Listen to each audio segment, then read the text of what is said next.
What's going on, everybody? Welcome to another episode of Smartphone World. I have some things I'd like to discuss with you today. We're going to start off with Apple, and then I'm going to be comparing the new Huawei Ascend Mate to the HTC M7 to the Galaxy S4 and a few more. For instance, let's talk about Apple for a second here.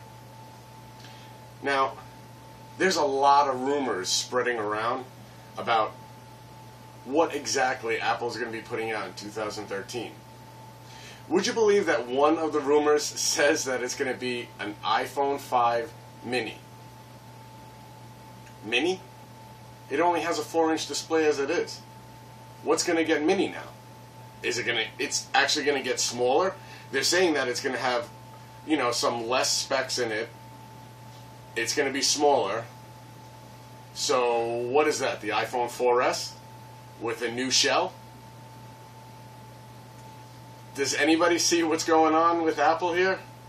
They're trying to pass off some old technology again with a new name and a new body, and that's what they're going to pump out to you. I really have a feeling that they're going to put out an iPhone 5 mini. Of course, next September we'll probably see the iPhone 5S, and we have no idea what the specs would be. Hopefully, it will bump up to like a 12 or 13 megapixel camera, because that's what we're seeing now in the new phones that are going to be coming out in 2013. A 13 megapixel or 12 megapixel camera. It will have probably the same body design as the iPhone 5, with just, a little bit of better clock speed, maybe some more RAM. Hopefully the iPhone 5S will have NFC capabilities. That's what I'm hearing, that it will be in there. Of course, more Siri stuff that no one will ever use. But, let's hope that Apple does put out something substantial for the iPhone 5S to actually start competing with these new phones. We're seeing quad cores, 1.5 and better, 2 gigs of RAM, and we're hearing some rumors about even more RAM in other phones. And, even the new BlackBerry sounds like it has better specifications than the Apple. And, talking about that new... Yes, I am done talking about Apple, by the way. Let's talk about BlackBerry, because I just found out some rumors about the new BlackBerry that's going to be coming out. It is supposed to have some not very spectacular specifications on it. One of the things is it's going to have a 4.2-inch display. Alright, well, it also is going to have a dual-core 1.5 gigahertz processor. Don't these sound like those specifications to you? It will have, a 1280 by 768 356 ppi display. So the display itself, even though it's only going to be 4.2 inches, it's going to look beautiful. Let's hope that BlackBerry starts to step up their game. They're only going to be putting an 1800 mAh battery in here. Let's hope that it's going to be, as surprising as the HTC Butterfly, the J Butterfly, and the HTC Droid DNA, because we all know how well the 2020 mAh battery does in that. It lasts more than a complete day. So let's hope that that technology is also involved in here. They are saying that it's going to have 2 gigs of RAM and 16 gigs of internal memory, but the problem with the memory now is that the 16 gigs of internal memory, almost half of it is taken up by the BlackBerry OS. That's a lot of memory to be taken up. You're only walking away with almost 9 gigs of internal storage and 1.2 gigs of RAM out of the 2 gigs of RAM that's inside of the thing. It's a good thing that it has an MSD slot. That's all I'm saying. A micro SD slot. It is very good that that is going to be involved. There are a lot of BlackBerry users still out there, not as much as there used to be. It is still in the millions, so you could see a lot of these selling. A bunch of people, moving up from their old BlackBerry devices that I actually keep seeing everywhere, and it's amazing. They are free, so it's easy to see why everybody would use that as a starter smartphone. All right, well, now let's get to the big comparison that we are all here today. We'll talk about the HTC M7 first. Now, this is supposed to be an insane smartphone. This is what is supposed to be replacing the HTC One X all over the world. Now, some of the specifications that I'm hearing about it is that it will have the Super LCD 3 that we do see inside the HTC Droid DNA with a 4.7-inch display, not the 5-inch. So the size is going to stay the same. The camera on the back is going to bump up to a 13 megapixel. It'll have 4.2 Jelly Bean. It'll have Sense 5.0. It will have the quad-core Snapdragon S4 1.7 gigahertz processor that is in the HTC One X Plus. No, wait. The One X Plus is the Tegra. Whatever. It's going to have the Snapdragon S4 Pro processor in there, and we all know how great that processor is.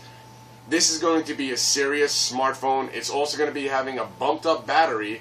Now remember, I said it's going to have a smaller screen size than the DNA, but a bigger battery, 2300 mAh battery. So just imagine how long this will actually last, that battery. We are definitely seeing technology and battery coming up in the times, so a 2300 in a 4.7-inch display, that's going to be pretty good, guys. I'm telling you right now, that is going to be something really worth checking out when it does come out. Now, moving on to the Galaxy S4. Now, remember, these are all rumors that we're hearing about a lot of these phones, but, you know, a lot of the rumors have been coming true lately, so we could pretty much fall in line with it. The Galaxy S4 is going to be bumped up to almost a 5-inch display. Why they're calling it a 4.99 is beyond me. Maybe they just want to stand out from the rest 5-inch displays, but it's supposed to be a serious HD display. It's going to have the 441 ppi, so it's not going to be a Super LCD display. It is going to be an AMOLED, a Super AMOLED display, which is pretty insane. If they're going to be bringing it up to 441 ppi, this is going to have some serious look to it. I mean, I can't wait to see the design of the new Galaxy S4. Yeah, granted, we're going to have to wait until the end of February, but you know how it is. I'm sure EV Leaks or somebody's going to come out with the actual specifications and some pictures for us to check out. It is also said that it's going to have a new quad-core Exynos processor in it. That's great. It should have the Cortex A15. I can't wait to test it out. And, of course, like all the other Galaxy phones, it'll probably be available in 16, 32, and 64 gigs of memory with the micro SD slot. Guys, that's going to be a winner. And if it has a 13 megapixel camera like it says, it is definitely going to be a very big competitor against, like, let's say the HTC Droid DNA or the HTC M7, only because of the fact that it's going to have the 5-inch display with all these other specifications inside and a micro SD slot.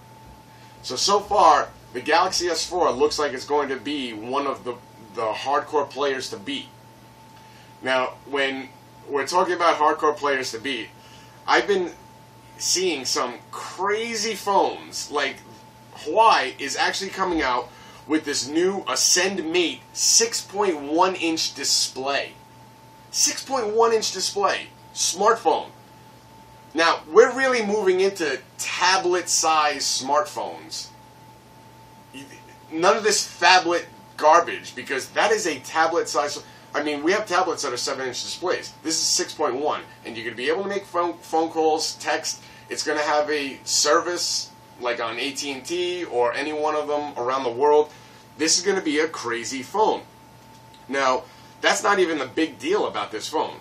The big deal about this phone is supposed to be that it has a 1.8 gigahertz quad-core processor, 2 gigs of RAM, 361 ppi pixel density display on a 6-incher, and it's only going to be $480 US without a contract. That's crazy. Can you just imagine what... I mean, seriously, that is going to look a little funny on your face because it is 6 inches, but remember how many people actually make phone calls with their phones anymore? It really is becoming a thing of the past with texting, voice call. Yeah, you're probably going to be making phone calls, but, you know, get a Bluetooth if you don't like that size on your face. You are going to be able to use it for so many different things. A 6-inch display, just imagine what movie's going to be like on that. I am definitely going to get my hands on one of these to test it out. It is supposed to be really well built. The pictures that I'm seeing here, I mean, it does look huge, but that real estate on that screen is insane. It's definitely going to be, for people that actually think that the Galaxy Note, the Note 2, those are too small for you, 5.5, well, Huawei's definitely going to be stepping up the game and bringing something out for us. I don't know if we can actually compare those to the ones that I've been just saying, the 4.7-inch display HTC and the 4.99 Galaxy S4, but, you know, it is definitely a new smartphone coming out, and it is one of the larger size screens, so, I mean, that's why I'm comparing it. Another good comparison with the first two phones would be the ZTE Grand S. That is going to be a 5-inch display, ZTE smartphone. It is supposed to have a incredible display, but the big deal about it, it's only going to be 7.6 millimeters thin. For a display that size, that's incredible. Again, the Snapdragon S4 quad-core processor, 2 gigs of RAM, 13 megapixel camera. Guys, it's getting to the point where all of these phones are coming out with similar specifications, and it's just going to be what you like to look at. Do you like Samsung's TouchWiz? Do you like HTC's Sense? I mean, ZTE's operating system, Huawei's operating system, you're basically going to have to test them out. Motorola and Google now, they're coming out with that new phone, the X. That thing's supposed to be insane as well. Now, 2 gigs of RAM, a huge battery, you know, they're probably going to have at least 2,500 or 3,000 mAh, even higher, because we already know what Motorola is like when they're adding some battery power to their phones. We've seen some large batteries coming in Motorola smartphones. I would not expect anything less in this new Google Motorola Hybrid X. It's insane. This phone is supposed to be incredible. I mean, they're really not going into psychotic detail about the specifications. Honestly, these are all rumors. But if it is going to be Google and Motorola combining their efforts together, and, you know, we're going to have a nice and smooth running operating system inside with Android, Google, who knows what it's going to be, Jelly Bean, or if they're going to be stepping up. See, that's another thing about all these smartphones that are coming out. Are they all going to be all Jelly Bean? Are they going to be, some of them going to be saying that they're going to be, you know, giving us the next level? What is it, Key Lime Pie they're going with, that name? I'm loving these names from Google, guys. It is pretty cool. But, I mean, these are the smartphones to be looking out for. They're going to be pretty much the top of the line. I know LG is going to be pumping out other smartphones, and Sony's going to be pumping out smartphones. But also remember, another big factor is when these companies do give you the updates. I know that there was a recent study stating that HTC has been putting out their updates the quickest. Now, that study was done more than 6 months ago. It had to be, because they're not counting all smartphones. HTC promised, I mean, just simple ice cream sandwich updates, not even Jelly Bean, to smartphones, and it's 4 or 5 months late. So how they're saying that HTC is the winner in that one is well beyond me, especially considering the Galaxy S3 has been getting Jelly Bean way quicker than the HTC One X has. It's a fact. Jelly Bean went to the Galaxy S4 first. Sony is another one that is failing. LG is okay, but it also matters what carrier you have, because T-Mobile is definitely the quickest. Of course, T-Mobile's operating system that they tack on is a lot less than the other companies. Sprint as well. AT&T and Verizon are the worst. They take forever. When other companies are pumping it out in 4 months, AT&T, Verizon are making 8 and 9 months. So, when you do have AT&T and Verizon and you're bragging about on how great their service is, you're also going to be complaining about on how their update process is just lacking. Yeah, you can get the builds online, but we already talked about how builds can mess up your phone. They already messed up a couple of my phones. Yeah, I was able to work around it and everything like that. You know, you have to factory restore it a bunch of times. It is annoying, but I did get the operating system in quicker. There are cleaner operating systems you can force into your smartphone. You know, it's all up to you guys.